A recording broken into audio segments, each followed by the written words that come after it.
Üçüncü bölüm. Degi iudey boluğunun artıkçılığı emnede.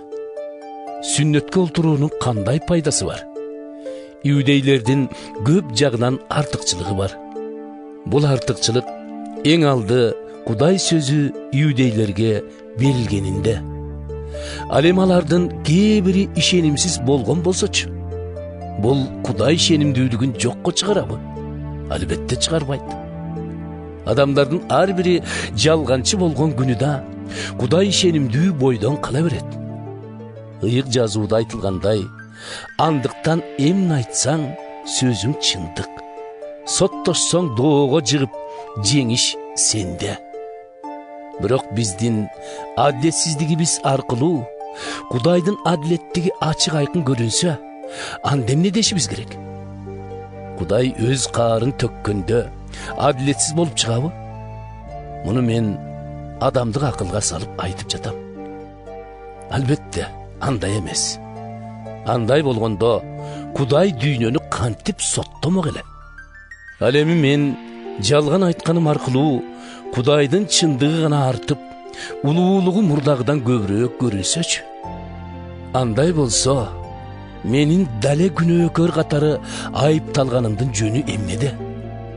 Анда жакшылык болуш үчүн жамандык кылбайлыбы? Кээ бири мени дал ушуга үйрөтүп жатат деп мага жалаа жаап жүрүшөт. Бирок Кудай калыс. Ал алардын өздөрүн айыпка жыгат.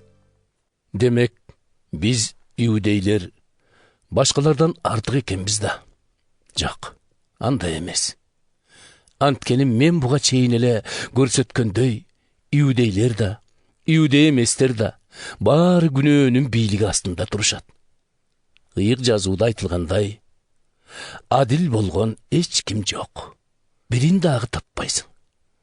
Акыл эстүү бири жок. Кудайды эч ким издебейт. Кудайдан баары баш тартып, жарамсыз болду баардыгы. Жакшылык кылган эч ким жок. Таба албайсың бирин да. Сөздөрү ооз ачылган көрдөй сасык. Тилдери жалган гана айтып турат. Жылаандын заарын чачат эриндери. Ооздоруна ачуу сөз каргыш толгон. Буттары кан төккөнгө шашылууда.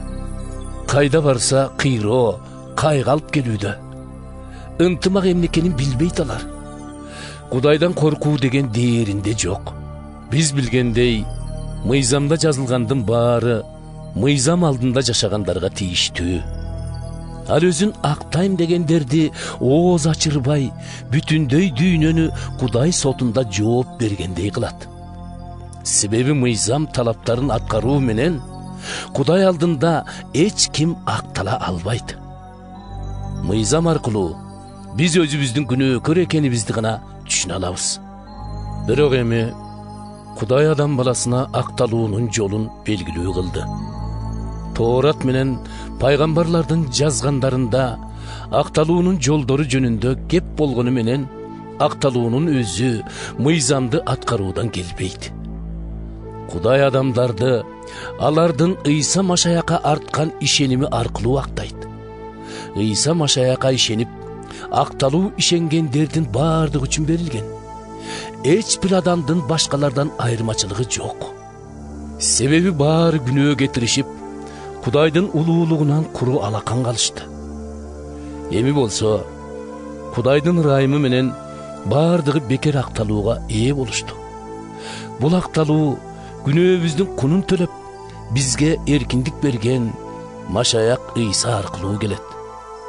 Адамдардын мурда кылган күнөөлөрүн Кудай чыдамдуулук менен жазалабай келди. Эми өзүнүн адилеттүү экенин көрсөтүү үчүн ал Машаякты биз үчүн курмандыкка берди.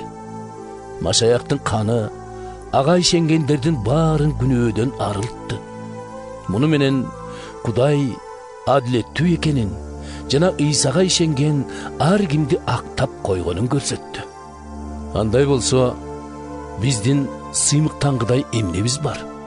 Эч нерсебиз. Актанганыбыз эмненин негизинде? Мыйзам талаптарын аткарганыбыздынбы? Жок. ишенгенибиздин. Анткени биз адам баласы Кудай алдында мыйзам талаптарын аткаруу менен эмес, тек гана ишеним менен акталат дебедикпи? Ал эми Кудайчы? Ал иудейлердин гана Кудайыбы? Же иудей эместердин да Кудайыбы? Албетте алардыкы да. Кудай бирөө. Ал сүннөттөлгөндү да, сүннөттөлбөгөндү да ишенгени үчүн актайт. Демек, ишенимибиз менен биз мыйзамды жокко чыгара турбайбызбы? Жок, андай эмес.